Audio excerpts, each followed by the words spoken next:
إن الحمد لله والصلاة والسلام على رسوله محمد المقام السلام. أما بعد فأعوذ بالله السميع العليم من الشيطان الرجيم. بسم الله الرحمن الرحيم. يا أيها الذين آمنوا اتقوا الله وابتغوا إليه الوسيلة وجاهدوا في سبيله لعلكم تفلحون. إن الذين كفروا لو أن لهم ما في الأرض جميعا ومثله معه ليفتدوا به من عذاب يوم القيامة ما تقبل منهم ولهم عذاب أليم.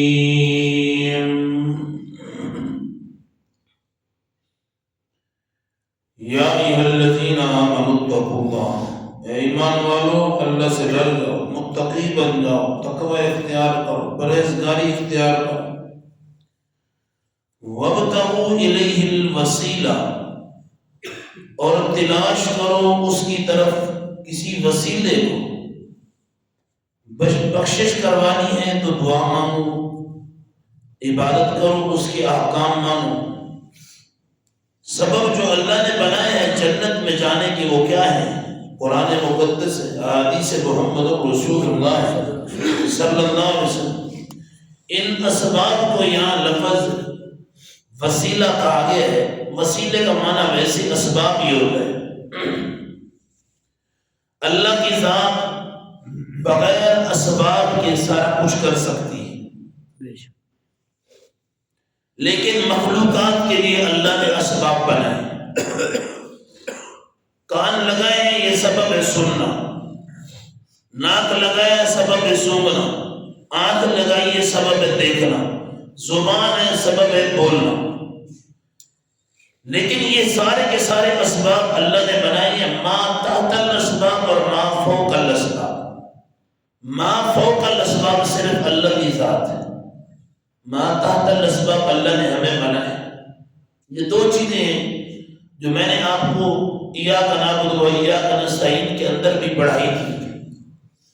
ما تحت الاسباب کے اللہ نے سبب پیدا کر دی. مثال کے طور پہ اللہ نے خاوند اور بیوی، لڑکا کسی طرف سے لڑکی کس طرف سے، لیکن اللہ نے سنت نبی کا نکاح کروا کے یہ دو جوڑا جو بنا یہ تحت الاسباب ہے. سبب موجود تھے، ایک گھر میں بیٹا موجود تھا، دوسری گھر میں بیٹی موجود تھی.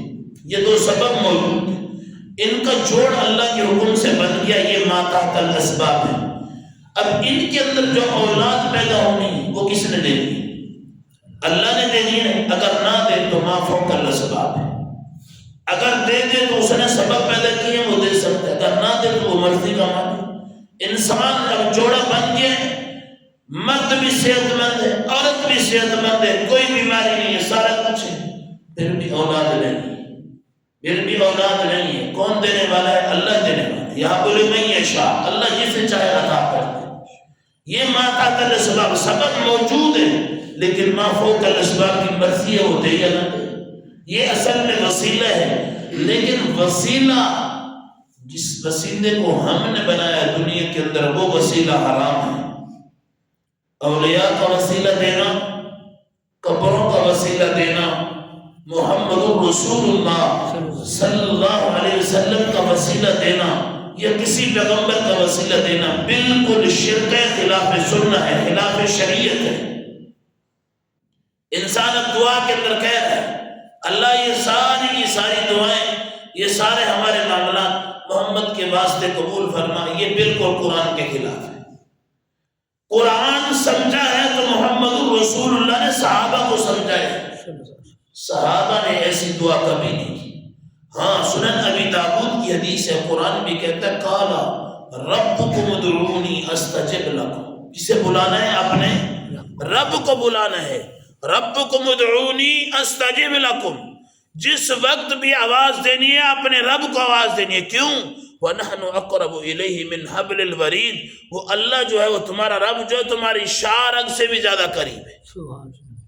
محمد الرسول اللہ صلی اللہ علیہ وسلم کو وسیلہ بنانا، بعض لوگ اچھے خاصے سمجھدار ہونے کے باوجود، توحیدی کہلوانے کے باوجود بھی یہ ان کے اندر خباثت ہے کہ وہ نبی علیہ السلام کے وسیلے دے کے دعائیں کرتے ہیں، ایک ادھر دوسرے محمد الرسول اللہ صلی اللہ علیہ وسلم کے روزے مبارک کے پر جا کے ادھر جا کے کہتے ہیں اللہ کے رسول ہم آ گئے ہیں اور ہم تیرے واسطے سے دعا دے رہے ہیں، یا پھر اللہ کو خطاب کر کے کہتے ہیں اللہ اس رسول کے روزے کے واسطے یا اس رسول کے واسطے ہماری دعا قبول فرما۔ اور بھائی یہ ساری کی ساری دعائیں جو ہیں سنت اور شریعت کے خلاف ہے، قرآن نے ایسی دعا نہیں بتلائی، کسی صحابی نے ایسی دعا نہیں بتلائی، محمد الرسول اللہ کی کسی حدیث میں ایسی دعا نہیں بتلائی۔ ضعیف روایتیں نکال لینا، اب اسی بات کو اہل بدعت نے دلیل بنایا کہ وابتغوا الیہ الوسیلہ، اب یہ سبب ہے، تلاش کرو، اب نماز پڑھنی ہے اور آپ نے کہاں جانا ہے، ہر بندے نے اپنے گھر جانا ہے، کسی نے ناشتہ کرنا ہے کسی نے نہیں کرنا، ہر بندہ اپنی روزی کمانے کے لیے پھیل جائے گا، روزی کمانا، یہاں سے ایک بندہ جائے گا اپنی دکان کھولے گا، اس کا شٹر آن کرے گا، کھولے گا، بیٹھے گا، یہ کیا ہے؟ سارا دن بیٹھنا، گاہکوں کی انتظار کرنا، رزق کی تلاش ہے نا۔ ایک بندہ یہاں سے موٹر سائیکل دوڑائے گا، کافی دور لمبا جائے گا اپنی ذمہ داری کے اندر، کاشتکاری کے اندر، اتنی سردی اتنی گرمی کچھ نہیں دیکھا، وہ چلا گیا ادھر، وہ خوشی سے جا رہا ہے، رزق تلاش کرنے جا رہا ہے۔ تو یہی تو وسیلے ہوتے ہیں، لیکن کسی ذات کا وسیلہ دینا، اللہ ہم فلانے کا وسیلہ دیتے ہیں، ہم فلاں قبر والے بزرگ کا، فلاں نبی کا، فلاں ولی کا، فلاں چیز کا وسیلہ دیتے ہیں، یہ وسیلہ ہم کیونکہ تو اللہ ہماری سنتا نہیں ہے، ان کی موڑتا نہیں، یہ عجیب ایک جملے بنا لیے دنیا والوں، یہ سارے قرآن کے خلاف ہے۔ وسیلہ بالحیات دینا جائز ہے، وسیلہ بالاعمال دینا جائز ہے۔ اللہ میں نے فلاں جگہ نیکی کی تھی، اکیلے میں انسان کہتے ہیں فلاں جگہ میں نے نیکی کی تھی، اپنے ماں باپ کی میں خدمت کرتا ہوں، میں کسی غریب مسکین کے گھر کھانا دے کے آتا ہوں، اللہ اگر میرا عمل یہ تجھے پسند ہے تو میری دعا قبول کر، جائز ہے، کوئی عرض نہیں۔ ہاں آپ نے کہا ہے کہ فلاں بندے بزرگ ہیں، عالم ہیں، باعمل ہیں، فاضل ہیں، ان سے اب جا کے کہہ دو، وہ زندہ ہیں، حیات ہیں، ان سے کہہ دو کہ میرے لیے دعا کرو، اللہ مجھے ہدایت نصیب فرمائے، مجھے صحت نصیب فرمائے، مجھے رزق حلال نصیب فرمائے، آپ ایسی دعا کروا لو، یہ جائز ہے، کوئی حرج نہیں۔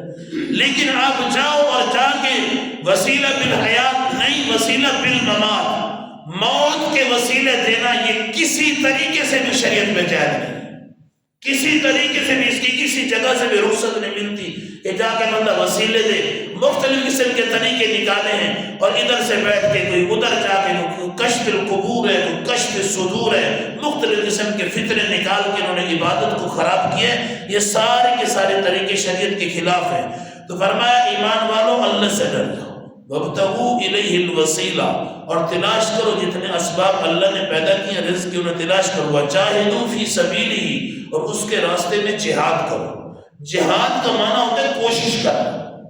سب سے پہلا جہاد کرنا، من جہاد جہادا فی نفسہ، سب سے پہلے انسان اپنے اوپر جہاد کرے۔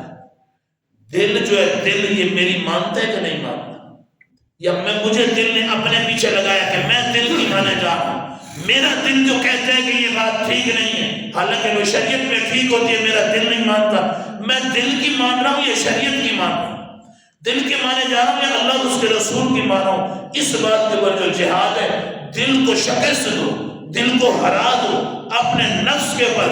یہ 100 کلو کا ہمارا جسم ہے، 80-100 کلو کا جسم ہے، ہمارے پاس اتنی ہمت نہیں ہے کہ ہم اس کے اوپر دین کو نافذ کر دیں، اتنی ہمت نہیں ہے ہمارے، باتیں ہمارے سن لو تو ہم پہاڑ ٹوٹے کر دیتے، لیکن ایک چھوٹے سے جسم کے اوپر اس کو ہم کنٹرول نہیں کر سکتے، اس کے اوپر ہم نے دین کو نافذ آج تک نہیں کر سکتے، دین کو حد تک ہم نافذ نہ کر سکے۔